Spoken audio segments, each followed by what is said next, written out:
Kuchokera kuno ku kanema wanu wa Times ndine Brian Banda madzulo ano ndi programu inanso sabata ino ya Times Exclusive. Amatipatsira maprogramu wa ndi Rainbow Pens. Wow, I think Cape Beach looks amazing in the door. Transforming your home into a fabulous space. Rainbow Paints. Peace of mind. Part of the deal.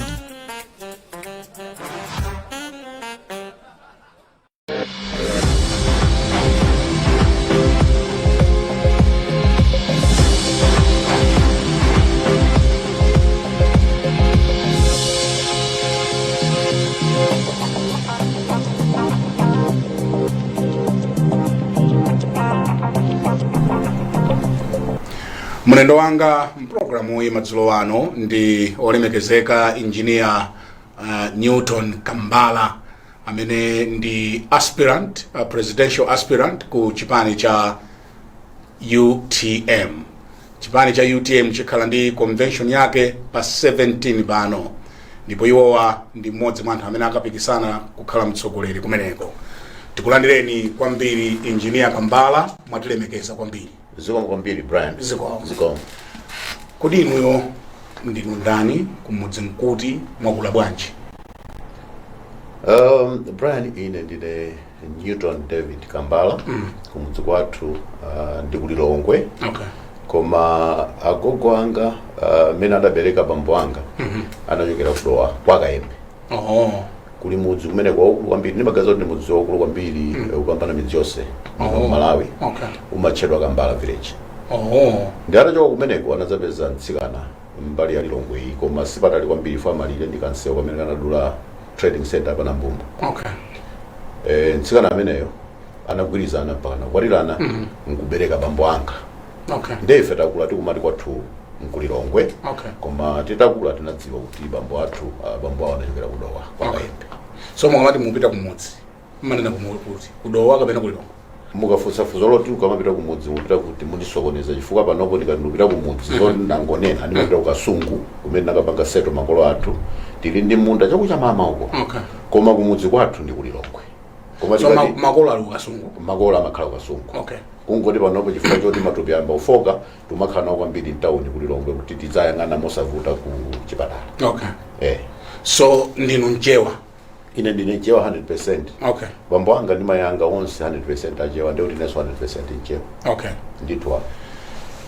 UTM inayamba bwanji. Chifukwa ina amaloza ine kutaka kuti namene mudayambitsa UTM. Nzona zimenezi. UTM inayamba ngati concept ya project imene nthawi imeneyo timaitcha kuti ndi project yotirombole mtundu wa Malawi. Okay. 2015. Okay. Kuti dziyamba ine ndali ndazikhalira ku office kwanga ine ndine munthu wa business. Pali business ina mwina maidziwa amati Nkaka construction. Okay. Kuli Nkaka ndi yanu? Business manager nayamba ndineyo. Okay. Panopo I cannot claim kuti ndi yanga. Chifukwa choti pali anthu ambiri ma stakeholders ambiri amene nawo sakozoona kuti ndi yawo.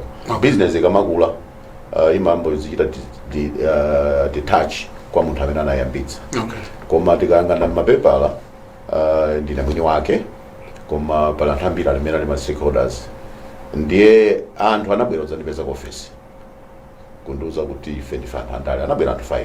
Ndani? Nthawi imeneyo panali Humphrey Mvula. Okay. Professor Alex Solanke. William Jalani. Maremu my brother in marriage Evans Bamusi. Ndi wa number 5 I can't remember what anali ndani. Koma ulendo wachiwiri anadzabwera limodzi ndi honorable his excellency Zililo Chwambo. Okay. So ulendo wayamba watabwera anthuwa anapanga introduce subject yonena kuti ife tiona kuti zinthu sizikuyenda bwino muno Malawi. Ndiye takati kupanga discuss kuti tingachilepo chani kuti dziko likonzeke. Ndiye chimodzi mwa zinthu zimene anagwirizana nazo tikhazikitse bungwe limene likhoza kuchita mutate into chipani. Ndiye atagwirizana zimenezo anambokambirana kuti koma angatitsogolere ndi ndani. Munthu wina anachula dzina langa kumene kuti mbena anazabwera zanipeza ku office. 2015. Okay. Ndara ndifuna kuzera nkhani yonawo zoti pepani ine ndine wa business sintofuna khaipo kuti nkhani ya ndale. koma nikhoza kuthandiza ngati patafunika ma resources kuti muchitire zimenezo mukandiuza bwino kuti cholinga chanu ndi chotani chidzathandiza da Malawi ndi anthu aja anapanga insist koma I said no sorry please tulukani and mmene amatuluka ene ndathaona kuti sinalankhule bwino naona kuti ndalankhula mwachipongwe ifo kunali wathamangitsa ndithu ifo ine ndimakonda kwambiri business patapita mwina milungu iwiri anabweranso anthu aja ndimene amadzabwera ndi zililo chiwambo ndiye atafika anayambiraso nkhanija andi ndauza chimodzimodzi kuti inu munabwera last week ndinakuwuzani kuti ine sinufuna ine ndinawo business mukafuna thandizo la chuma kuti muchite zinthu zanuzo mubwera mundiuze ngati zinthu zikho zothandiza Malawi ndikuthandizani tulukani zipitani anachokaso panapita mwina about 3-4 weeks anazabweraso onse this time anabwera udzandipanga actually accuse and they created the kagire koshasi mwaine anadzanena kuti femene tikuonera inu mukuchita zodzikonda chifukwa choti zanu zili bwino kunyumba kwanu kuli bwino mwayiwala kuti Amalawi ambiri akuvutika ndi umphawi zimene zikuchitonekeratu zikuchitika chifukwa cha mmene utsogoleri wa dziko lino ukuchitikira atalankhula zimenezo ndinadzaona kuti I think anthuwa ndapatse mpata then ndinauza kuti pitani ndikuyimbirani ndamene ganizira chimenecho ndechidali chiyambi tsopano choti tikhale ndi chipani chimene lero tikumachiti UTM chifukwa atapita ndinayimbira foni patapita masiku angapo kuti tikumaneso koma tsiku limene atachoka ndinapita kukaonana ndi mama Cecilia Kadzamira of course sinapemphe kuti ndachule pano ndi mayi wankulu koma ndine timadziona kwambiri andilipira pa school mbuyo ndi naganiza kuti munthu amene angakhale ndi zeru wisdom yorakhoza ndithandiza kuti ndiganize bwino pa nkhani yoti ndikhale involved pandale ndi ndani ndinapita kukumana ndi mama kulilongo nafotokozera ndanaluza kuti I'm sorry sindingathe kuchita advise fine sindine wandale then now zoti simunandimvetsetse nabwera kuno kuti ndipeze zeru inu being munthu wankulu kwa ine komanso munthu woti mwakhale exposed kwambiri nofuna wisdom ndi anandifotokozera kuti ngati ndi choncho undiuza anthu amene ufuna kugwira nawo ntchito ndani nachulira ndanazo anthu alingana amene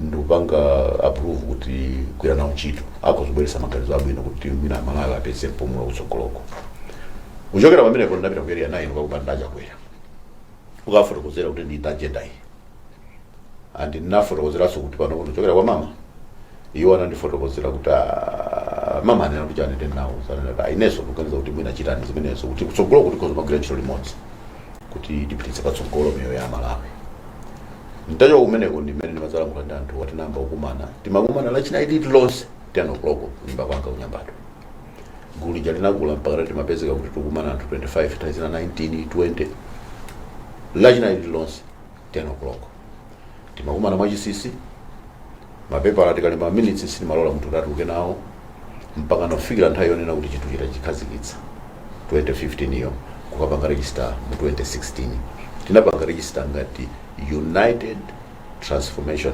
Party UTP okay nthawi imeneyo ineyo ndauza nzangawa kuti koma ine ndina wa business mandiuza makharacter amene mukuona mwa ine amene mupangitsa kuti mufuna ine ndikhale president wa chipanichi ndikupezerani munthu wofanana ndine komanso mwina better than me anthu aja anone kuti anyinyirika ndi statement imeneyo ndipo mmodzi Mr. Rashid Nembo anandiuza mawu yonena kuti zimenezo mudzalankhulaso kulita fo anthu akufuna ino nde ndafika potseka pakamwa kwa kanthawi koma nthawi imeneyo ndikuyang'anang'ana anthu nde mtima wangu unapanga seto pa Dr. Saulos Klaus Chilima koma nthawi imeneyo kutali vice president kuboma la DPP okay ndesi zinalizophweka kuti ndikumane nawo namba arrangements anga kuti ndikumane nawo mwamwayi wina kana ndipatsa zeru kuti choyenera uchita kuyambirira kuno kumana ndi Joshua Valela ndi cousin wake wa Saulos komanso amagwira ntchito limodzi andi kumana kwake musakumana kuno ku Malawi fo boma likhoza kuchita piki nzanu yomukhoza kuika pa mavuto kakumaneni kwina ndi ndagwirizana ine ndi Joshua Valela kuti kumana Johannesburg ine ndakwera ndege Joshua ndakwera kumana Johannesburg pa East Gate tinakambirana nkhani imene Joshua Valela anandiuza kuti in that case ngati nkhani yake iri imufunira kuluka ndi auza chifukwa cha mmene iwo sakuonera kuti Amalawi akuvutika akupatsa audience sadandaula kuti kodi boma lichita zotani ndimene anandipangira secure appointment Joshua Valera kukomana nda Achilima February 2017 iwo nakumana na December South Africa. So meeting yanga yoyamba na Achilima inachitika 2017 February. Tinakumana kwa mwina 1 hour tinagwirizana kuti bwera chiro limodzi kumana ndoza kuti koma nkhani yoti nditsogolere chipani chindina imeneyo ayi ndifuna mutsogolere ndinu chifukwa ndinu wankulu kwa ine komanso Malawi akufuna dzina la nyowani ine ndingokuthandizani kuti kugwira chiro limodzi. Tinalimbana nkhani imeneyo mwina mpaka 12 months amafunitsitsa kuti ndikhale patsogolo ndine. Ndiye tsiku lina ndimakumbuka kuti ndinawuza kuti inuyo mmene mukuchita muoneka kuti simukhala verapo mwina ndifunafuna munthu wina ndanandiza kuti wait a minute ndikirani. Anadzandimbira July 2018 mukabwera ku Lilongwe mubwere limodzi ndi Rashid Nembo tinapita tinakumana kumene kuja anandiuza kuti ndimafuna kuti tigwirizane pano poyenera konzeka kuti nditsogolere chipani chimene makhala kunena. Tikagwirizana ndifuna ndipange launch pa 21 July masintha koma pali chinthu chimodzi chimene ndimafuna ndipembe. Nthawi imeneyo kuti kutayamba Chilima movement tananzo pali chinthu chimodzi chimene ndimafuna ndipembe. Ndimafuna kuti for marketing purposes tipita kuchisankho ndi chipanichi ngati movement malo moti tiziti UTP tipange khala UTM. Now that I've got no problem koma tisasintha U ndi T because ndikufuna dziko lino lipange unite komanso lipange transform. So mukandisira U ndi T palibe cholakwika because ukhala UTM ine sindingadandaule. We shook hands nagwirana chanza pamene nkugwirizana kuti pa 21 July tipanga launch chipani. Tinapanga launch chifukwa chake ngati muli ndi maklipi kuno ku library kwanu mukadzatenga speech ya Chilima pa 21 July 2018 mudzamva atayimirira kuti anapa kuti UTP kenaka kuti wonza yamba kuti UTM chifukwa kuti ndagwira nawo ntchito eneyo kopitirira 12 months under UTP.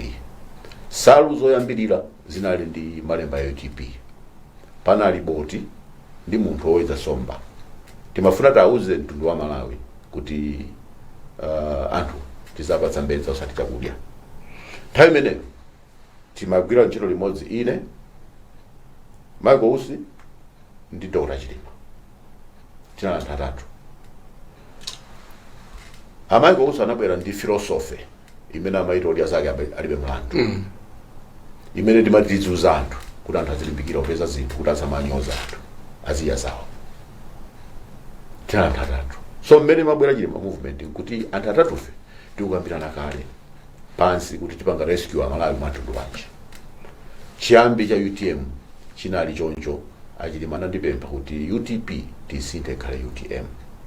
Now zitachitika zimenezo titapanga launch pa 21 July pala anthu ena ake amene anawatumizira ma message Achilima kuti Newton akuna mizano ndi chipani ndi chake chipani chisi chake. Ndi Achilima bosa funa ulimbana ndi anthu anangotumizira ma message aje anachita forward. Nitalandira ma message amenewa sinafuna kuti ndilembe message nayimbira nkunena kuti bwana ine namba nakuza mbono ndi chipani chini changa. Ananena kuti ayi simnatuze kwa said yes chipani chisi changa ndi cha anthu. It's a public entity. Palibe munthu amene akumene kumpaka claim chipani kuti ndi chake. Chifukwa chipani kuti chipangidwe register general chimasowa ma signature more than 100. Mwatengo chokera kuchitipa mpaka na kusanje. Ndiye mwatenga ma signature anthu ambiri muchita register general ndiye munthu wina angazenda kuti chipani changa iya. Iyi ndi public entity chipani chini cha anthu. Anthu akalemba ma message ngati amene wamauza kuti azitumizira ine direct. Nisimezi nachitika. So ineyo anthu akamachula kuti chipani cha Kambala ndi mauza kuti ndimadziwa chifukwa chake chimene mukunena kuti chipani cha Kambala koma si changa chipani cha anthu. Zimene mmanena zinazo ndimadziwa chifukwa munapeza information yoti chipani chinandira limba wanga koma chipani si changa. Ndezi tatero poganiza kuti anthu awawo chifukwa choti anali anthu kuti nayamba nawonso akhozo yamba kufuta kutsogoloko. Nkwati jejemesa nthawi kuti ukapereka ma nomination papers nakhala pansi ine ndachiti makugwirizana zoti ndikangoyamba so file ina ya fresh ya UTM ya UTP tisiye kuti anthu asasokoneza fanta yatakala. Ndimene ndimakamba so panga sambiri mapepala ena kwa register general for UTM. Okay. koma mmene mapanga launch pamasintha ndi panjamba timapanga launch ili UTP kutero ko munthu wina wake kuti azinena kuti the change came after. Okay. It came after launch. Okay. Because timaopa anthu amene anazambolemba message yeso kabino kuti anthu nakasiku anazola injunction akhozotisokoneza anthu tupereka nomination paper ndiye tinagwirizana pa chanzanga cha maganiza po tinagwirizana zone kuti ndikangochita register another file zimene zinachitika zimenezo. So mwalowa kuti mukufuna kuti mukapereke ma nomination au president, dzina lanu was not there, anakatenga ausi. Ndi kuti chilipo chimene sadachone bwino mwa inu? No, ineyo pofuna ulamula chilungamo. Yes. Si anthu adziwe chilungamo. Yes, please. Achidima ina manikhulupirira kwambiri ndipo akadakhala amakukhulupirirani akanena bwana awe tiyende limodzi. Ndichita explain.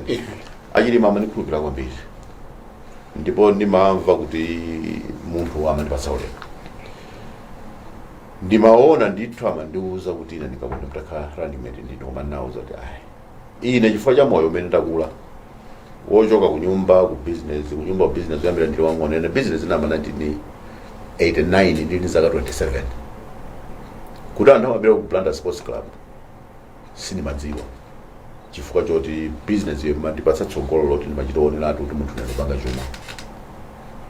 Chifukwa zimenezo zinapangisa kuti anthu ambiri amusimu ndisamadziwana nawo ndimadziwana ndi anthu ngati achina Leti Matthews Chikaonda, George Patrick, achina Philip Madinga, anthu akuluakulu mabanki amene ndimapanga nawo deal ndikafuna kuti ndifuna ma facilities amakhala anthu ochepa amene acha pomwe amusimu ndine sitikudziwana. Ndadziwa kuti sindipanga add value ku vote ya Dr. Saulos Claus Chilima ndiye ndinapangira mention anthu awiri oda achita consider kuti akhale running mate. Ndapanga mention Dr. Michael Usi ndi Gospel Kazako. Ndauza kuti Dr. Michael Usi ubwino wake ndi woti mkuluyu amapanga za zisudzo. Anthu ambiri amamudziwa pasipo amene amabweresa vote. Gospel Kazako is a radio personality. Anthu ambiri amamudziwa. Taganizira ndi mmodzi mwa anthu awiri amene ndi mmene wanatenga Michael Usi kuti akhale running mate. Ndipo tsiku loti mawa tukapereka ma nomination papers ndimachokera ku Lilongwe ene ndikudutsa panchewo ausi anandimbira phone kuti bwana andimbira ndoza kuti ndikhala running mate ndine mawa koma ufuna ikhale surprise in South Alliance koma naona kuti sindikwanitsa kuti ndiwesa kuzani phone nzo kuti mapangitsa ndine ndiwe ene ndalankhula mwandale kuti ayi isitine aganiza okha koma ine ndikudziwa kuti ndine amene apanga influence because ineyo Dr. Chilima ndimapatsa phungu koma osakakamiza kuti achite chinthu. So now apatsa phungu kuti achite consider Michael Usi kapena Gospel Kazako. And mmene amalankhula ausi ndadziwa kuti apanga sense kuti ndinapanga influence ndineyo. It's true. Koma ndintondi kuti ndilankhule kuti zona ndinapanga ndineyo. Ine sindimapanga zinthu manthu meneyo. Ndimene anapezekera ausi kukhala running mate kukhala vice president wa chipani. For constitution imanena kuti amene atakhala running mate na amene atakhala vice president wa chipani ndimene zinachitikira. So inu munakana running mate? Is that what you're telling me? Ndinakana chifukwa kuti sinkanachita add value chifukwa kuti anthu amene amandidziwa ine anali mabwana akuluakulu amene amakhala anthu ochepa amene sankanatibweresa vote yokwana. Ndelero chachitika njani kuti mufune upresident? No, ufuna president panopo ndaufuna chifukwa choti ndikudziwa kuti panopo nachita ndale kwa nthawi yayitali. Yeah. Business nachita withdraw. Business panopo ipangidwa rani ndi mwana wanga engineer Lare Kambala. Oh, the engineer so? Yes, the engineer so. Okay. And the project manager. Okay. Masters yakanapanga project management. Okay. So knowing kuti panopo ine nakhala ndikuchita deal ndi anthu ambiri andale nakhala ndikuchita nawo misonkhano ndi mapito kapanga nawo structures. Anthu omudziwana nawo? Anthu anakundidziwa. Okay. Yes. So ndikudziwa kuti ndikuzopeza vote chifukwa choti anthu pano akundidziwa. So why do you want to be the president of UTM? Ndofuna kuti tipitilize chimene anasiya Dr. Chilima chifukwa pa chilungamo chake munthu amene akudziwa in detail zimene amafuna Dr. Chilima ndineyo pazifukwa ziwiri. Chifukwa choyamba ndine amene ndakapeza kuti pali veko iyi yotipulumutsa Malawi. Nawo uza choti tichite kuti tipulumutsa Malawi. Anatenga mbali imeneyo. Chachiwiri ndaphunzira zambiri kwa Yowaja, chifukwa Yowaja anali munthu oti anali vibrant, amadziwa zinthu za business, amadziwa zinthu za mboma. Ndaphunzira zambiri, anali munthu oti samabisa information. Ndaphunzira zambiri chifukwa kuti ndinawo pafupi. Ngati pali munthu amene amalankhula ndi Dr. Chilima pafupi tsiku lonse ndali naye. Ineyo ndimafika poona kuti koma bwana wa ine amandimekeza kwambiri. Nthawi nake ndimakumbukira kunali function kunkhatambe. Nawo kukwera pasanja. Khala pansi utenga phone, utaipa message, uweza message kubwera kwa ine. Yonduza kuti sindibwera phone for 2 hours. I thought that was an honor. Kuti afuna ine deka nidziwa kuti sagwira so phone for 2 hours. Chifukwa cha mmene amaonera mmene ndimagwira ntchito. So chifukwa cha zimenezo ine ndikudziwa ma details ambiri ya zimene amafuna kuti dziko lino lilandire kuti Amalawi azidya katatu pa tsiku. Komanso on top of that, ineyo kuti muyang'ane track record yanga. Ini zinthu zambiri zimene ndingaonetse anthu kuti ndinawodziwa upanga deliver osati kumangolankhula. Ngaliya? Ine ndinawo business ito. Nka construction business imene nayamba ineyo from nothing.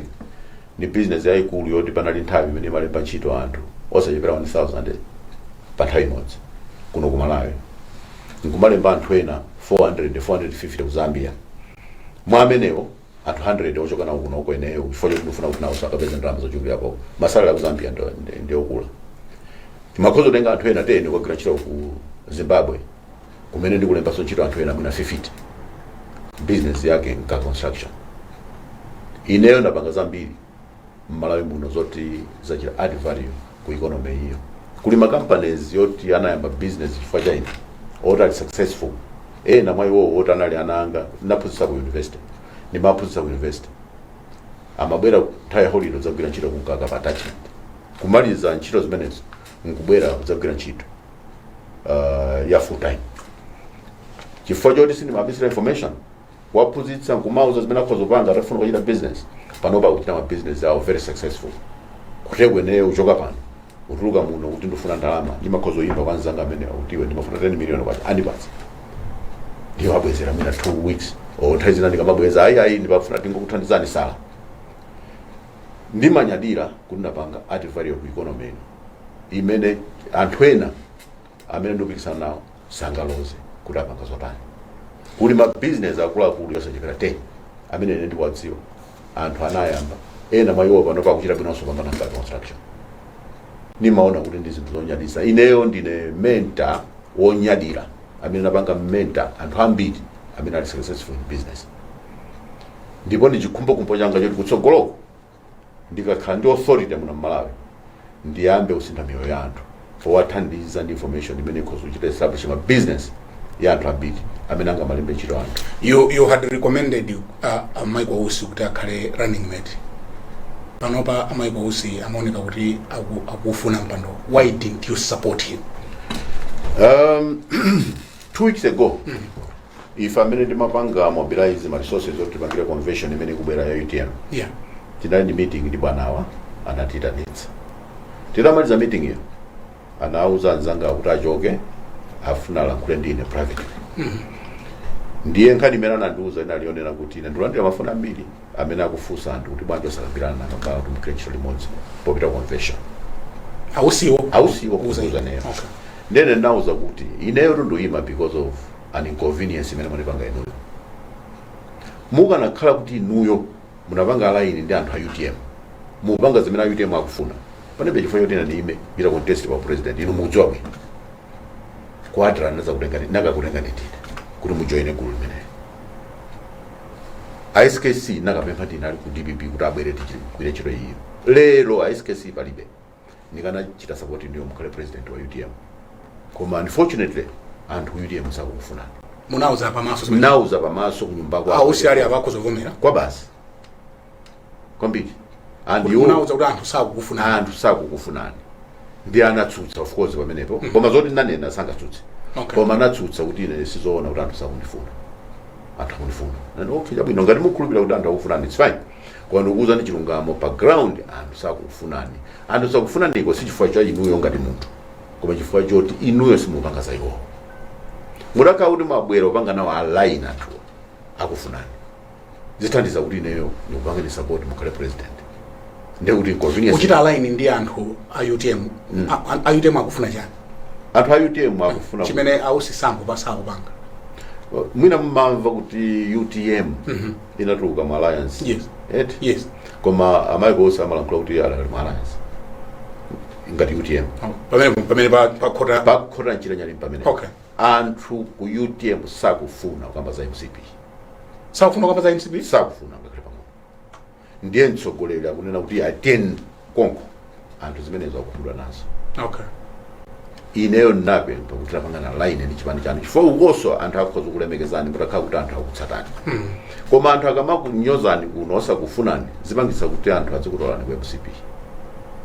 moyo wanu sukoma kariya yanu ngati munthu andale sikhala bwino ndauza ineyo ku UTM ngati kuli nzanga kwambiri ndi maiko usi kunyumba kwake ni mapita akazake sanga ndifusi watsakula mu fridge kutenga moyo gati kumali silimanira kuti andipesa nyo gati kuno ni mapita straight all mrafu sakuza iwo sakafe kunyumba kwanga chimosmos akuzupita pali konse ndimbe ndimakhalira ndi maiko usi pomwe anthu ena woti ndazanga ndimachaza nawo palibe amene akuzuka fe ukiti kunyumba kwanga koma maiko usi ndimapanga zimenezo ndimbe ndimakhalira ndi yeochi and awidi so as a friend ineyo ndimapita umakauza tabana tatendi manga line ndi awa ndofuna kuti mukhale pafupi ndi anthu amene anakupangitsani kuti mukhale mmene mulili sana ndivere panopo ndimafika pokhumudwa ndikamamba kuti kwina kwakama ndidandaula ndimafika pokhumudwa kuti chifukwa chani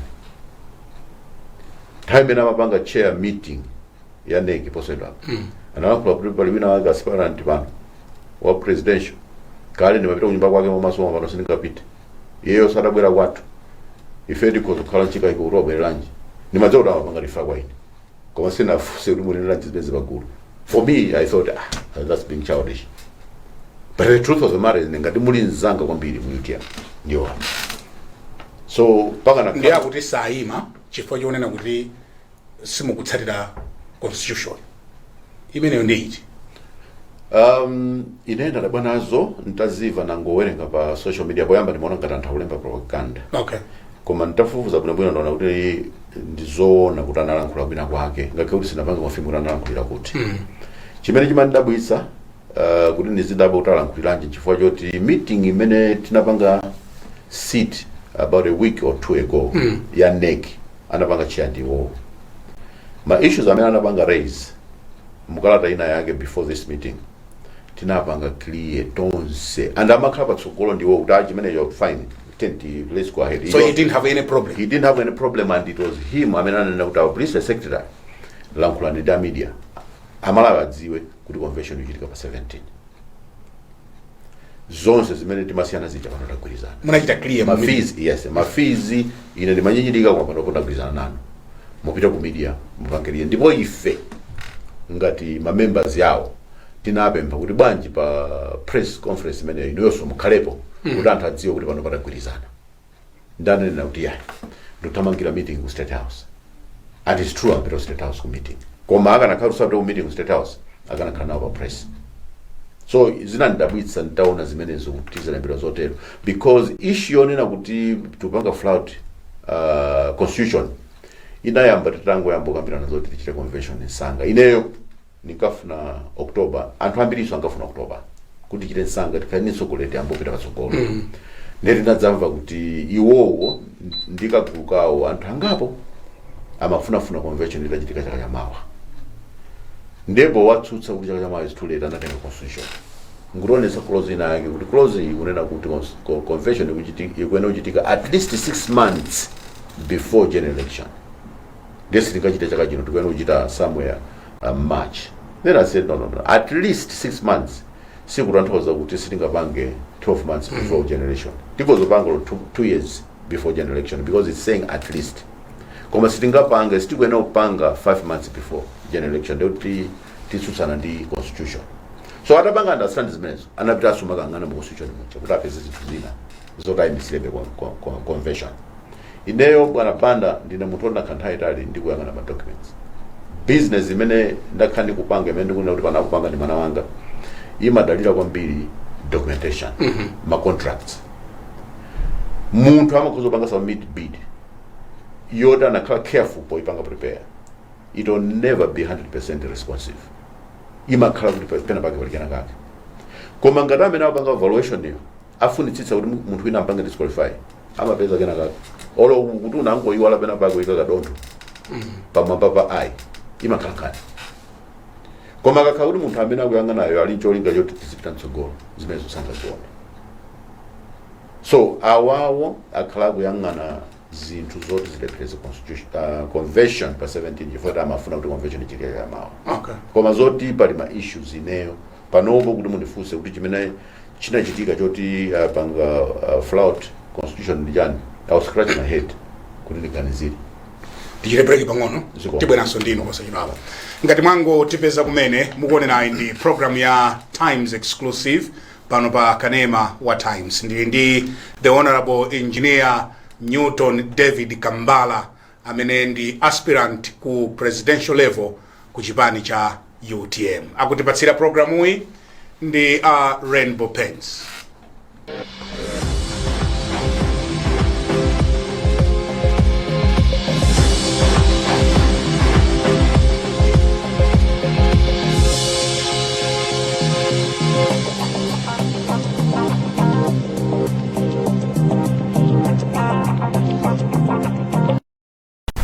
Today and begin the magic of transforming your home into a fabulous space. Rainbow Paints. Peace of mind. Part of the deal.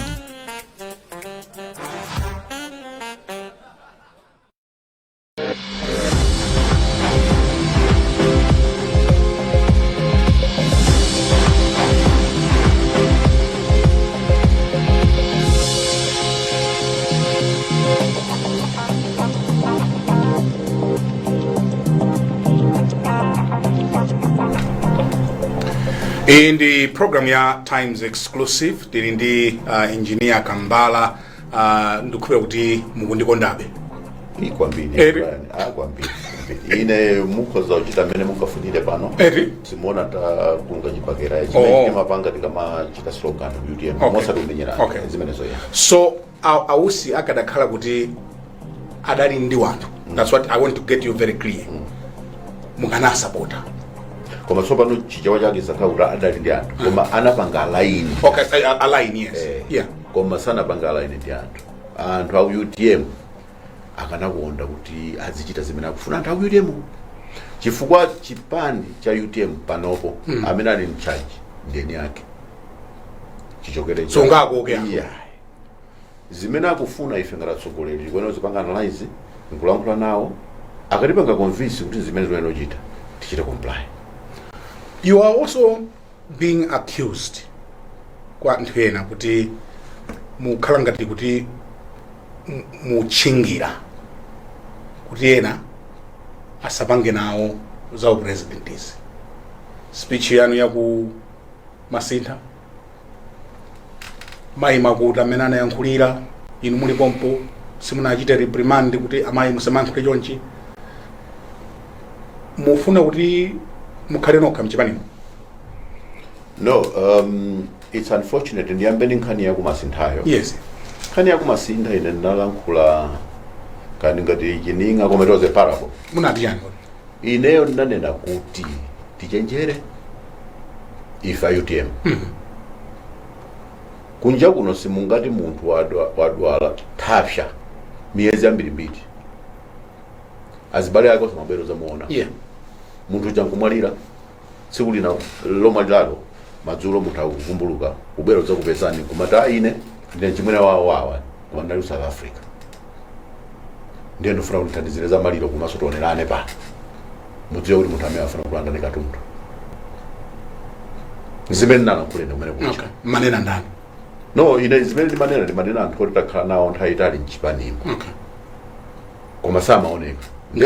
Ngati ndani amene sibwino kuti zichula ayi sibwino kuti imene imuchula. Yeah, sinichula. Ayi muchula. Tita nthawi. Amene samaoneka mchipani amene waoneka no pano nani inuyo munakakamiza adausi pano ngachule zina zake munalimbana munangoraya nthawi sibwino kukakamiza hosi kuti kamwe madzisa kufa okay chabwino munthu wese ninchule fene sinichula maina okay koma alipo anthu amene anali samaoneka nthawi imene SKC analipo okay. Koma ndi UTM ndithu SKC ngozi chachitika watitayika ife tikulira anthu akubwera aya ine tinanda kuzimenezo ayi zimene ndimalankhula pasanja pacha kuti wakumva amve ndipo ineyo ndidziwa mmene mmadziwira zinthu anthu amene manena muwadziwa koma osati mmene amachita interpret anthu ene fantangona zimenezo the following day ndapeza timaflyer tomane kuti ndiwanena akabambe ndi Matthews Ntumbuka sizoona simanena iwo Matthews Ntumbuka nakabambe ife tiwaona kuti ndi alendo kuchipatiko ndesi tinganene kuti anali abanja samaoneka aoneka SKC atamwalira sitinganene zimenezo awa aoneka SKC atamwalira sizikuwakhudza zakale okay sizingatheke kuti abwera adzanene kuti tikulandani katundu sizingatheke ndiye manena ndani nane kuti sinichulapo tendi chitezi chifande kuti ngati mwachotsa akabambe ndi Ntumbuka patsalano akaliati ndi ausi kwatsala anthu ambiri chipani chili anthu ambiri ambiri okay. Koma anthu amanena ine kuti ndiwanena nthawi imeneyo amene sanamvetsetse zimene manena amakamba za koma ndipo ndifotokoze musandidula yes ntaona ka flyer ndatumizira Ntumbuka nangoseka nkunena kuti I knew who you meant mutafuna mudzakumana nawo nthawi nake mudzafunsa Ntumbuka adzakuzani akuti iwo anadziwa amene so mai amalankhula zowanyoza akabambe inu muli pompo bwanji simunatsu mai amene analankhula zonyoza akabambe pachimwati ndi ati amene munanawo kusonkhana ati chula nzina sinachula kuti muli mai amene munachula kwa mai makuta mai makuta yeah tendine nechilungamo mai makuta sananyoza aliyense okay mai makuta khani imene ananena inakhala ndi perspective amapereka information kwa ma delegates okay kuti tikhale ndi cheru sibwino kuti munthu amene sankamkonda Saulos akhale tsogolero wa chipanichi chifukwa chofuna chathu kuti chipanichi chipite patsogolo komanso legase ya SKC ipitilire munthu amene sankamkonda SKC sangapitilize legase ya SKC ifa yeah but do you think that kind of politicking is good for the party it was not political kuti mudziyalutsana choncho anthu akuluakulu kodi reason imene timalankhulira ndi madelegates ni cha mundi yange ine sinkuyankhani chabwino reason imene timalankhulira ndi madelegates nkuti tapasa information akamapanga decide upereka vote kwa munthu apange decide ndi information yokwanira chimodzi mwa zinthu zimene tikufuna kuti chichitike ndi chipani cha UTM nkuti legacy ya SKC ilile zaka 100 zikubwera you seem to have a personal hatred ndi Dr. Kabambe. I've got no personal hatred ndi anybody ineyo and later on in Dr. Kabambe what for Dr. Kabambe ine ndi mmodzi akhonena amene ndakhala ndikulankhula nawo kuwapanga kuti tabere ku UTM ndambulankhula nawo SKC alipo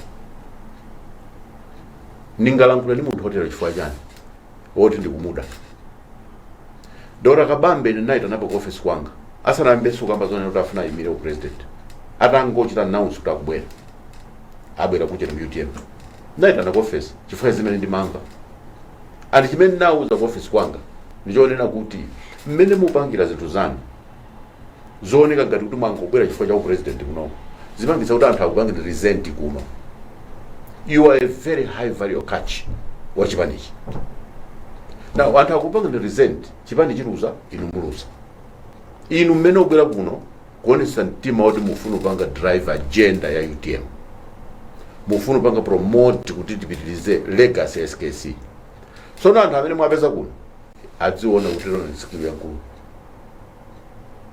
and anandiyankha mogwirizana 100% zimene ndalankhula and ananena kuti ineyo sindimakhala embarrassed anthu akamalankhula zosinza kuti ife tupanga create perception imeneyo kuti yakulu wakone utabera kuti chifukwa cha president ndimakhala embarrassed. I said so manage yourself and munthu wina very close to me nzanga weniweni amene timachita limodzi zoti akabamba tijoine Brad Kawaka namuyitana office kumuuza kuti you are mismanaging ubwera kwa Kabambe, muchita create resentment, and zimenezo sizabwino chifukwa tiluza ino nomwe ndamene munakapempha kuti bwerani. Yes, pano mukumenyana nkhondo ife tiziti chanu nkhondo yake iti kuti zimene munenazo kuti pakuoneka ngati kuti pali mumatuma wanthu kuti anene zoyipa za Kabambe kuti inu mukome. Koma chifukwa chani mufuna kuti ma delegates akavota asanadziwe information yathu ife amene tikufuna maudindo? Ine pali ndani amene namuletsa kuti asanena za ine? Amanena za inu? Amene akufuna ali ndofulumira za ine. Anthu enawa akawina adzachigulitsa chipanichi. Inu engineer Kambala ine khazeni weni khaze ndi achakwera ndikulama kape ndizoona ine am related achakwera ndi khaze nanga relationship yanga yochokera kwa bambo anga. So ndi manena kawiri so amene anga kagulitse chipani ku MCP atawina kaya ndi ku DPP inu chingagulitse ni chanu kugulitsa chipani kwa khazeni anu achakwera ku MCP? Inu simudziwa kuti ku MCP ina samandikonda even akhaze nanga mukatenge koloki muone ngati malankulano. No, we don't. The reason is ineyo personally I feel nathandiza kuti apita State House koma zimene anapanga after that kusiya zimene timauza anthu nthawi campaign kuti achitira kumapanga zosiyana mpaka na economy ino yarowa pansi. I'm not happy with him. Akhaze nanu? Yes. Okay.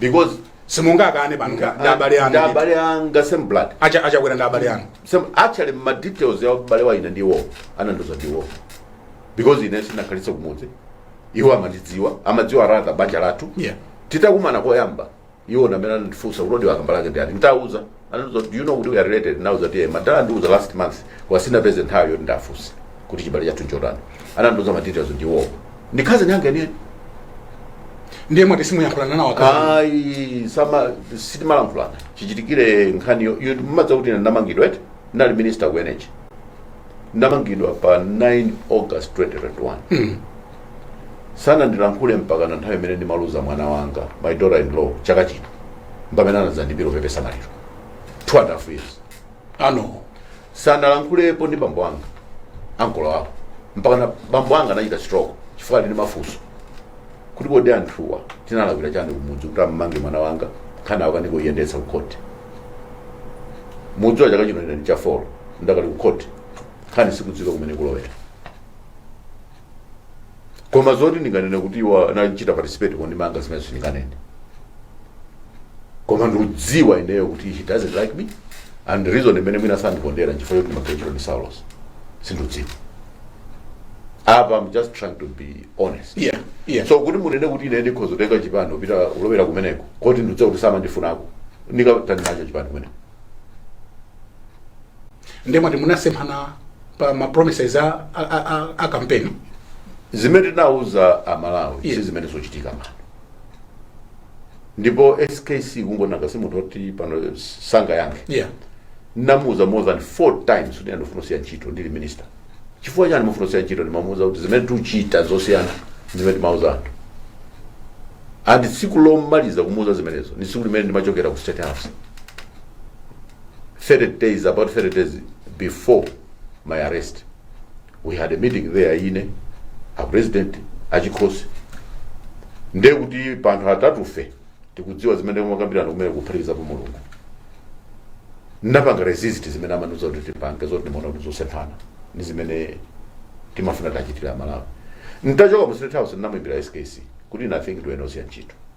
No Mr. Kambala chifanyane nauza kuti zimene tukambirana si zimene timauza anthu and ine sindingakhale part of anthu mapanga abuse Malawi ndisiye anapanga sisi kuti please musasiye zikakhaza kuti simuzifuna ine muzingonena kuti simukufuna nkukana ngati mene mwapangiramo koma zoti mpamusiye amakuza ni zinthu zoti muchite zimene zotsutsana ndi Malawi zotsutsana ndi zimene timene ochita kuti tichite improve miyoyo ya Malawi anthu atatu zimene makambirana kumeneko. Yes. Ndiye munakana. I refused and I told them kuti na wili you are politically powerful pangani komene sindichita nawo and now zakuti decision imene mufuna tipange panoyi ngati mutapange na wili kutsogoloko mukhala opanda mafuta ku Malawi ati zuchitika pano koma nanga nkhani ikunena kuti ino anakumangani chifukwa choti mumachita influence mumafuna kuti muchita influence za mafuta ino ndino reporter yes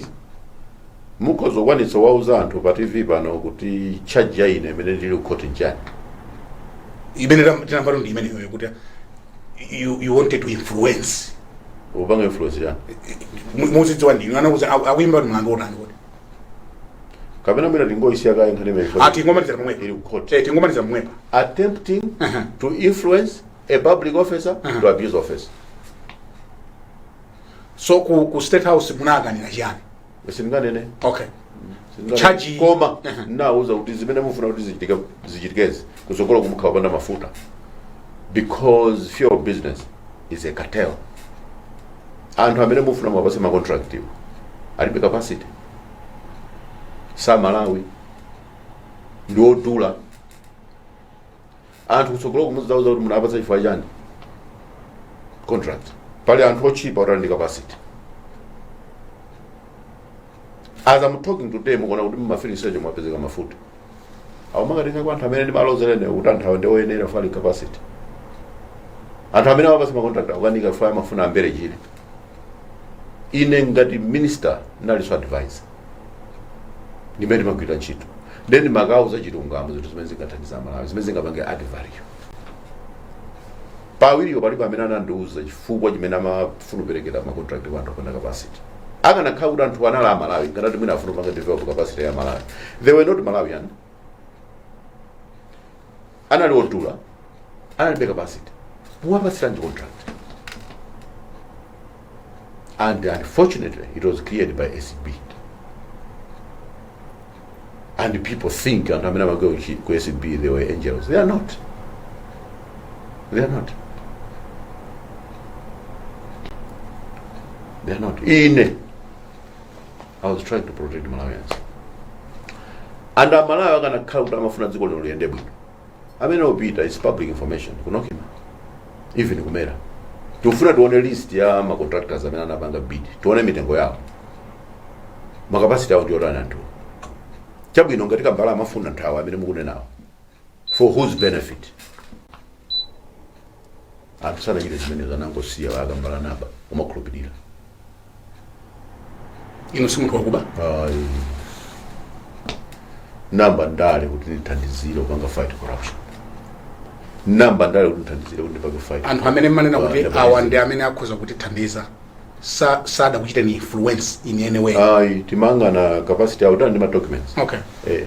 Timanga na capacity yao. And if you knowing kuti kunoko timakhala panda forex. Now so kuti anthu akapasite wa mukazakhala opanda forex mukuzolankhula nawo kuti ife ndife boma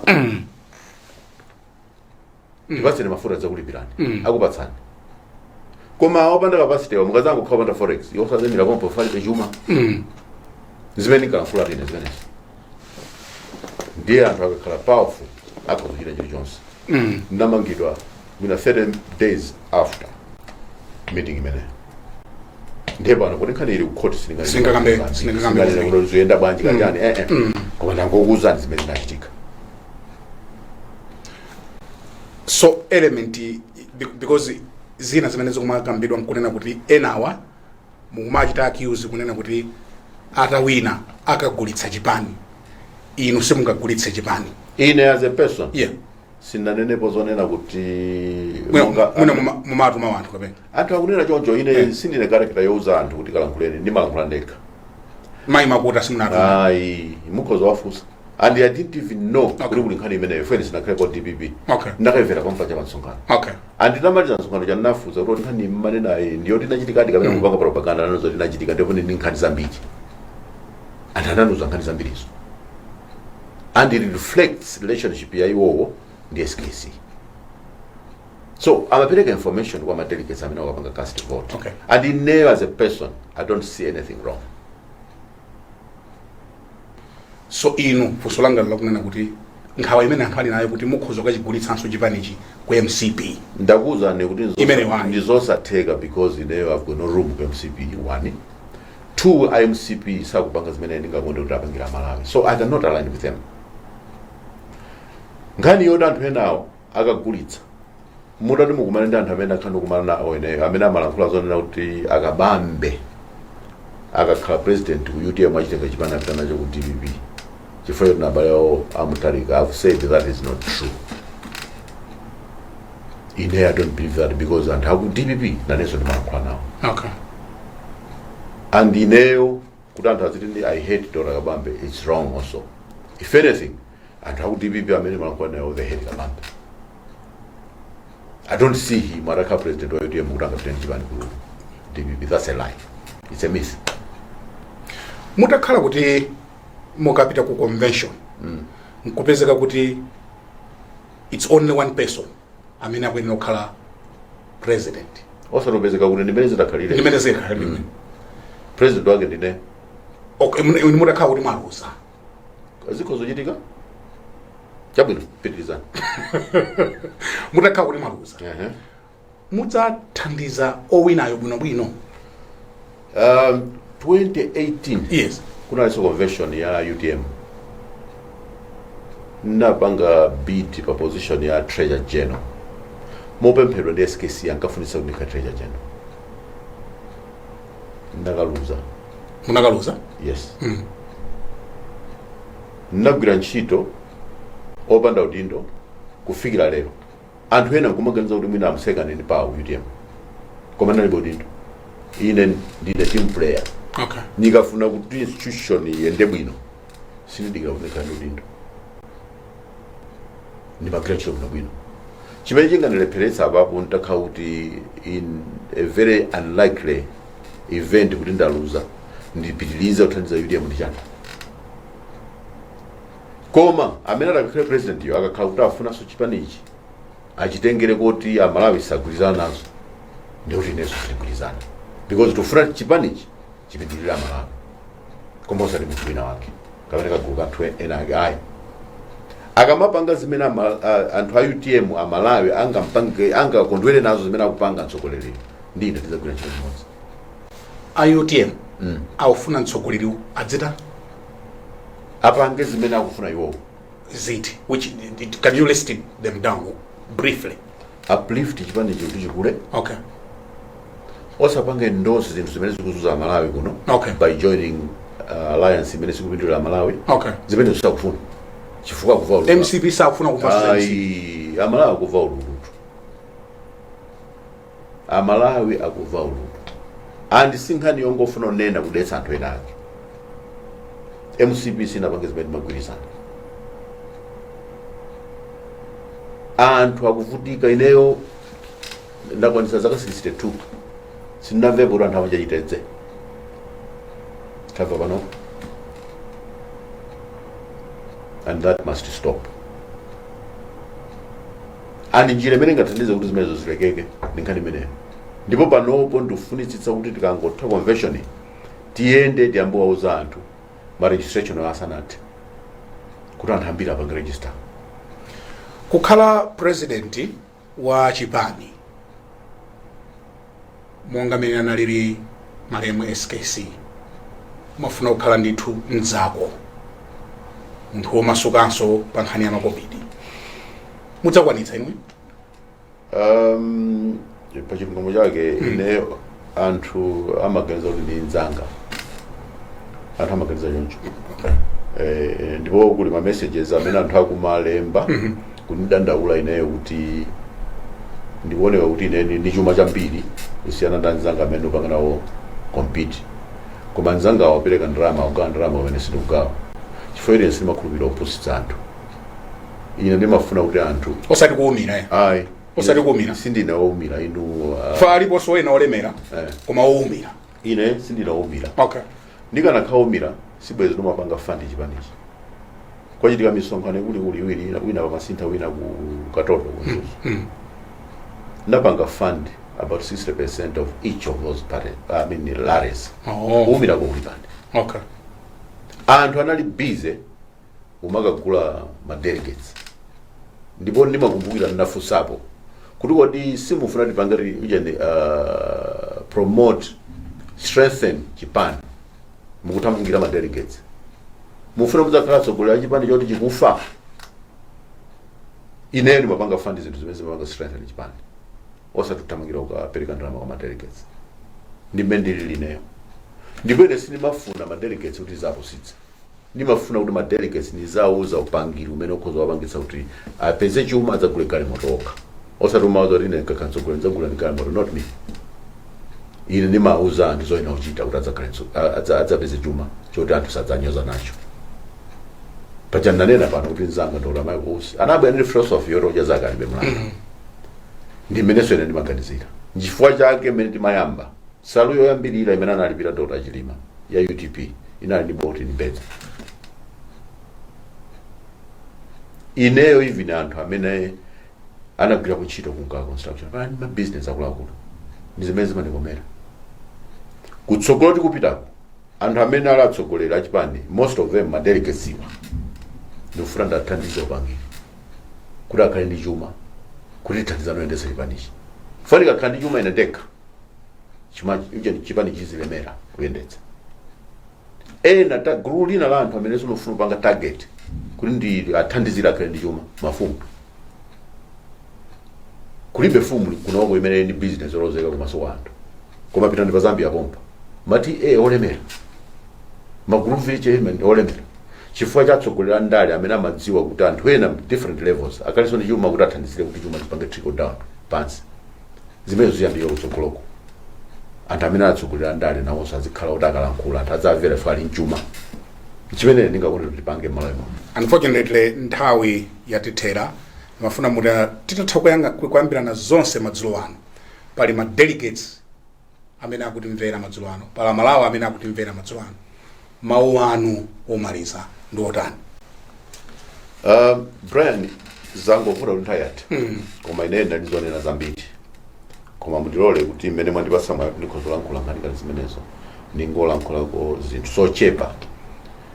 Wani ku Malawi kuli anthu ochenjera kulankhula koma sapanga zinthu anthu amene amakhoza malankhula ma issues yota ine ndaphunzira kwambiri economics ndikuzidziwa zinthu zimene ndikhoza kupanga kuti dziko lisinthe anthu amenewo akamalankhula zimene zozo zoti anthu akumudzisa kuziva komwe akuyesera kuti apange impress anthu pomwe zinthu zimene zingathandize olo pang'ono kuti zichite impress anthu kenaka dziko lino kumasintha. Ineyo ndine munthu woti ndimapanga zinthu ndi manja kufikira kuti mpaka na zinthu kumoneka ndi maso anthu kuti apa pachitika zinthu zimene zikozosintha dziko lino.